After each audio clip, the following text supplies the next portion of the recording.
নমস্কার বন্ধুরা, যাতা জব ভ্যাকান্সি ইউটিউব চ্যানেলের পক্ষ থেকে তোমাদের সকলকে স্বাগতম। তো বন্ধুরা, আজ আমি কথা বলবো বিএসএফের পক্ষ থেকে বেরো একটা গুরুত্বপূর্ণ সরকারি চাকরির বিজ্ঞপ্তি নিয়ে, যেখানে তোমাদের বলে রাখি তোমাদের এখানে অ্যাপ্লিকেশন করার দারুণ সুযোগ। তোমরা এখানে অল ওভার ইন্ডিয়া থেকে আবেদন করতে পারবে, অর্থাৎ তোমরা রাজ্যের 23 জেলার যে কোনো প্রান্ত থেকে ছেলে মেয়ে প্রত্যেকেই আবেদন করতে পারবে এবং এখানে অ্যাপ্লিকেশন অলরেডি শুরু হয়ে গেছে। তাই গুরুত্বপূর্ণ সরকারি চাকরির বিজ্ঞপ্তি নিয়ে তোমাদের সাথে বিস্তারিতভাবে আলোচনা করব। তার আগে প্রত্যেকের কাছে একটাই রিকোয়েস্ট করব, যারা এখনও আমাদের চ্যানেলটাকে সাবস্ক্রাইব করোনি তারা তাড়াতাড়ি চ্যানেলটাকে সাবস্ক্রাইব করে পাশে থাকা বেল আইকনটাকে ক্লিক করে দিও, যাতে করে পরবর্তী সমস্ত কিছু ইনফরমেশন সবার আগে পেয়ে যেতে পারো। চলো দেরি না করে অফিসিয়াল বিজ্ঞপ্তি নিয়ে আলোচনা শুরু করি। তো দেখো বন্ধুরা, অফিসের নোটিফিকেশানটা ওপেন করে নিয়েছি। তো এখানে সবার প্রথমে তোমাদের বলে এখানে হাউ টু অ্যাপ্লাই বলা হয়েছে। এখানে তোমাদের অনলাইনের মাধ্যমে অ্যাপ্লিকেশন করতে হবে। এইখানে ওয়েবসাইট দেওয়া রয়েছে rect.bsf.gov.in। এই ওয়েবসাইটে গিয়ে তোমাদের অনলাইনের অ্যাপ্লিকেশন করতে হবে। এখানে ইতিমধ্যে অনলাইন অ্যাপ্লিকেশন শুরু হয়ে গেছে। অনলাইন অ্যাপ্লিকেশনের শেষ তারিখ দেওয়া রয়েছে 15 এপ্রিল 2024। এই সময়ের মধ্যে তোমাদের অনলাইনের মাধ্যমে অ্যাপ্লিকেশন করে নিতে হবে। এখানে অ্যাপ্লিকেশন ফি দেওয়া রয়েছে।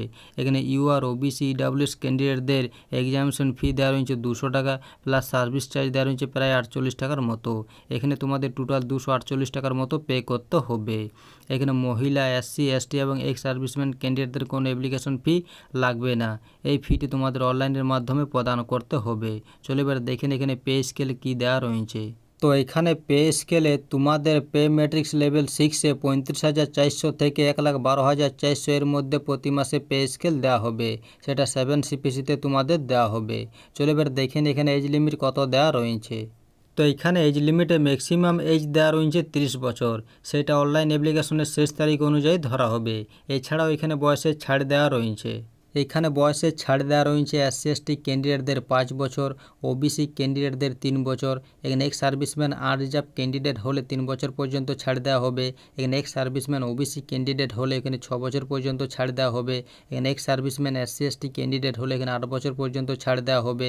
এখানে government servant central unreserved candidate হলে এখানে 5 বছর পর্যন্ত ছাড় দেওয়া হবে।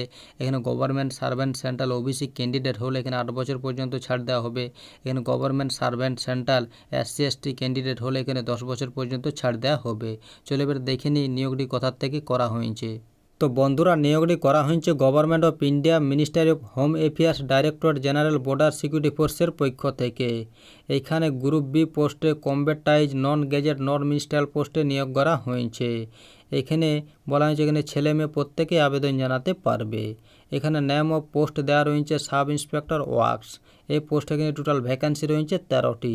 এখানে জুনিয়র ইঞ্জিনিয়ার বা সাব ইন্সপেক্টর ইলেকট্রিক্যালে টোটাল পোস্ট রয়েছে 9টি। চলো এবার দেখে নেব এই পোস্টগুলির জন্য এখানে শিক্ষাগত যোগ্যতা কী দেওয়া রয়েছে।